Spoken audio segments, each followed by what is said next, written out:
Bien, vamos a estudiar el primer ejemplo. Estudiaremos la difusión de un vapor a través de una película gaseosa estancada, lo que era la celda de Stefan que vimos en el apartado de medida experimental de la difusividad. Aquí tenemos el esquema. El sistema está representado por la figura de la izquierda. Tenemos un tubo vertical. En la parte inferior tenemos el líquido A, que es uno de los componentes, y por la parte de arriba hacemos circular un gas, que es una mezcla del otro componente B, en este caso con una determinada cantidad de A, en vez de ser B puro como vimos en el vídeo anterior. Nuestro objetivo ahora es no medir la difusividad, se supone que la difusividad la conocemos, y lo que queremos calcular es la densidad de flujo. ¿Cuántos moles de A están circulando aquí por metro cuadrado y por segundo? Para hacerlo vamos a seguir el método que acabamos de describir punto por punto y que sepáis que hay un punto previo que no hemos citado expresamente, pero que es el más importante de todos. Corresponde a entender qué está ocurriendo en este proceso. Ya lo habíamos descrito en aquel caso, aquí lo único que vamos a hacer ahora es recordarlo. Si recordáis lo que ocurría, en primer lugar, es que este líquido A que tenemos en la zona inferior se encuentra a una temperatura y entonces se evapora. ¿Qué cantidad se evapora? Pues la que determina la ley de Raoult, como vimos en su caso, por esta expresión en función de la presión de vapor del líquido. Esa es la concentración que tenemos aquí abajo. ¿Qué concentración tenemos aquí arriba? Pues la de la corriente gaseosa que estemos haciendo circular, la que hayamos preparado en esa mezcla. Si estas dos concentraciones son iguales, pues no ocurrirá nada. Ahora bien, si estas dos concentraciones son distintas, supongamos, por ejemplo, que la concentración en esta superficie es mayor que en la corriente gaseosa, entonces las moléculas de A, de acuerdo con la ley de Fick, tenderán a ir de la zona de alta concentración a la zona de baja concentración, buscando que se alcance el equilibrio, intentando reducir la concentración donde es alta y aumentar la concentración donde es baja. No lo consiguen. ¿Por qué no lo consiguen? La razón es que nosotros tenemos aquí una fuente infinita en el líquido. A medida que nosotros retiramos las moléculas, que la ley de Fick retira estas moléculas, para intentar igualar las concentraciones, deja de cumplirse la ley de Raoult y entonces inmediatamente el líquido comienza a evaporar nuevas moléculas para que la ley de Raoult se alcance, de tal forma que no es capaz de disminuir la concentración en esa zona. Estas moléculas que han salido desde la interfase y que van navegando hacia la zona superior, cuando llegan arriba del todo, tampoco pueden aumentar la concentración en esta zona. ¿Por qué? Porque estas moléculas que llegan a la zona superior, como estamos haciendo circular un gas por esta zona, las está arrastrando y las está reemplazando por nueva mezcla A que vuelve a tener la concentración de ese gas, a la que vamos a llamar XO2. De tal forma que mantenemos esta concentración fija por la evaporación y la ley de Raoult, y en la zona superior mantenemos también esta concentración fija por la corriente de gas que estamos haciendo circular. De esta forma conseguimos que no se alcance el equilibrio, pero sí que se pueda llegar a alcanzar un estado estacionario. Las moléculas se evaporan, circulan por difusión por la ley de Fick hacia arriba y cuando llegan arriba se van, pero la concentración tanto arriba como abajo sigue siendo la misma. Aquí en la zona derecha estamos representando el perfil de concentración, lo hemos girado 90 grados para ponerlo de forma paralela a la zona gas donde tiene lugar la difusión. En el eje de ordenadas estamos representando la concentración de A y en el eje de abscisas la distancia desde la interfase líquida hacia arriba. Z igual a Z1 es la interfase de aquí abajo y en este punto la concentración de A será la de la ley de Raoult. En la zona de arriba, en Z igual a Z2, que corresponde al límite del tubo, la concentración será la del gas que estamos haciendo circular. Y si pudiésemos analizar la concentración en estos puntos intermedios, obtendríamos el perfil que aquí representamos. Para el componente B, como es una mezcla binaria, pues el perfil será el complementario. Por último, una pregunta. Hemos dicho que para el componente A, como aquí la concentración es alta y aquí es baja, se va a establecer una densidad de flujo del componente A en la dirección Z tratando de igualar esas concentraciones. Ahora os pregunto, con el componente B, por ser mezcla binaria, la situación es la contraria. la concentración de B en el extremo del tubo será mayor que en la superficie de interfase con el líquido, y digo yo, debido a esto podemos afirmar que existe una densidad de flujo del componente B en dirección contraria que también trata de igualar las concentraciones. ¿Lo pensáis un minuto? Bien, la respuesta es no. ¿Por qué en este caso, aunque hay una diferencia de concentraciones, el componente B no está bajando? La respuesta es que no puede hacerlo. A tenía una fuente infinita, el líquido que estaba en la zona inferior que se estaba evaporando. Y también tenía un sumidero infinito, las moléculas que llegan a la corriente de arriba y son arrastradas. ¿Qué ocurre con B? Pues B, en la zona superior, sí que tiene una fuente infinita, porque estamos suministrando componente B de forma continua y por lo tanto todo ese componente B podría ir entrando en el tubo. ¿Pero qué le ocurre a las moléculas de B que llegan aquí abajo? ¿Pueden entrar en el líquido? Si fuesen solubles, sí, pero no hemos dicho que así sea, y la mayoría de los gases son muy poco solubles. Si en nuestro caso admitimos que la solubilidad es tan baja que es despreciable, las moléculas de B que intenten entrar en el tubo no tendrán por dónde salir. Por lo tanto, no podrá existir una densidad de flujo de B, o lo que es lo mismo, será igual a cero. A continuación vamos a pasar al primer paso, que es la elección de un volumen de control.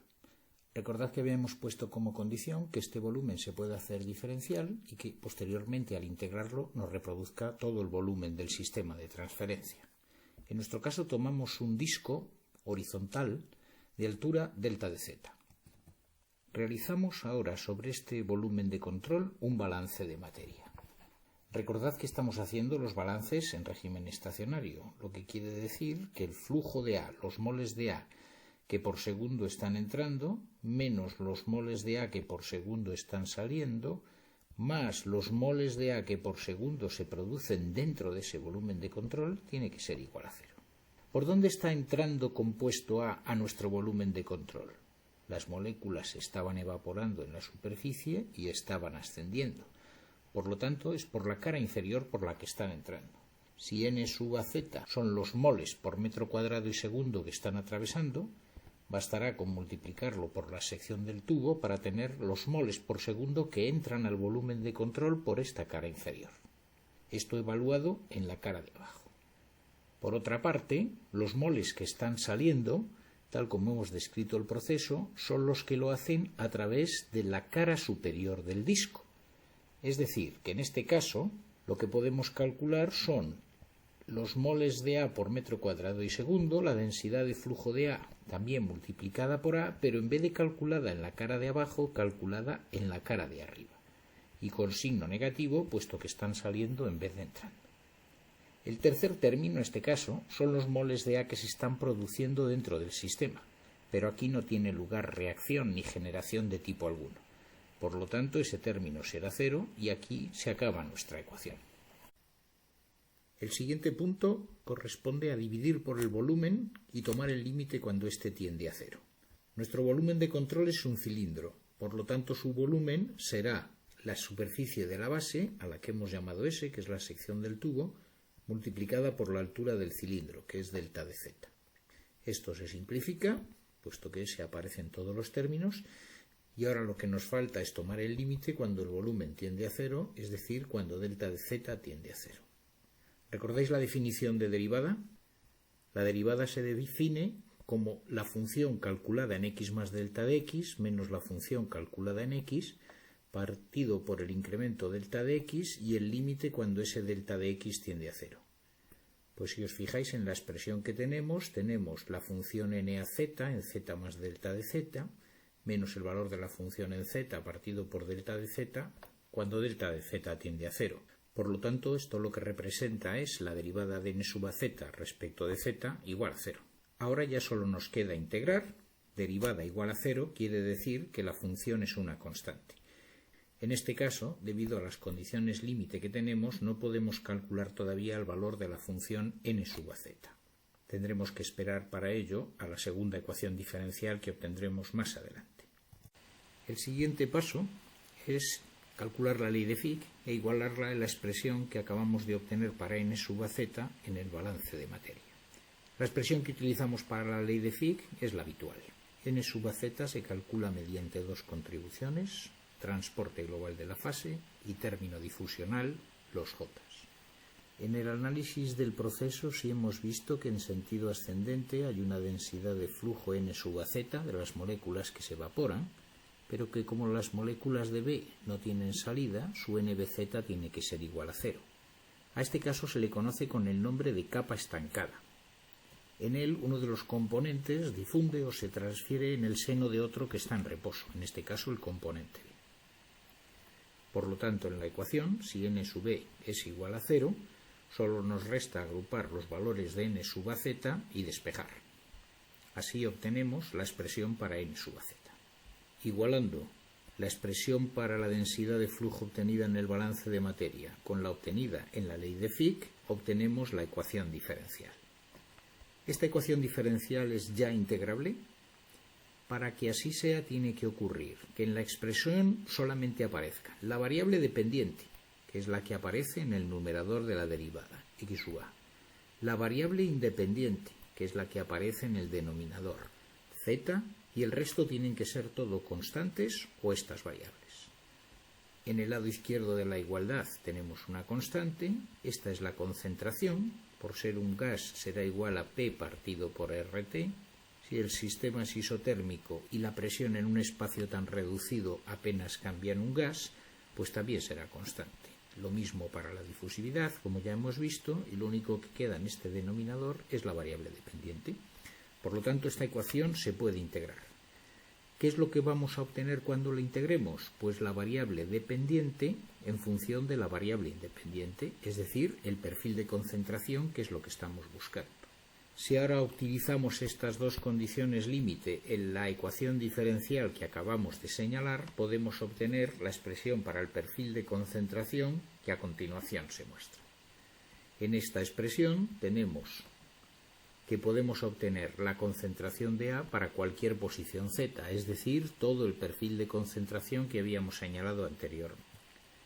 Ya solamente nos queda calcular la densidad de flujo, y eso lo podemos hacer utilizando la ley de Fick. Si despejamos en el perfil de concentración el valor de x sub a, lo sustituimos aquí, calculamos el gradiente, podemos obtener el valor de n sub a z como se muestra en la siguiente expresión. Esta expresión, conocidas las concentraciones arriba y abajo, la diferencia de niveles, la concentración total del gas y la difusividad, nos permite obtener el valor de la densidad de flujo sin necesidad de hacer ningún tipo de experimentación. Para terminar este ejemplo solo me resta haceros una pregunta. ¿Cómo explicaríais que en este caso de capa estancada la densidad de flujo de B pueda ser igual a cero, teniendo en cuenta que la concentración de B es mayor en la parte superior que en la inferior, es decir, que va a haber difusión? Parad el vídeo un minuto y tratad de encontrar la respuesta. La respuesta se puede presentar fácilmente mediante la ley de Fick aplicada al componente B. Al igual que en el caso de A, la densidad de flujo de B tendrá una contribución de transporte global y otra de transporte difusional, la correspondiente a los J. Si n sub bz es cero, este término será igual a cero y también lo será este de aquí. Esta será, por tanto, la expresión que nos queda para el componente B. ¿Cómo es el transporte global de la fase? Pues para que la suma con el valor de J sea cero, tendrá que ser igual y de signo contrario.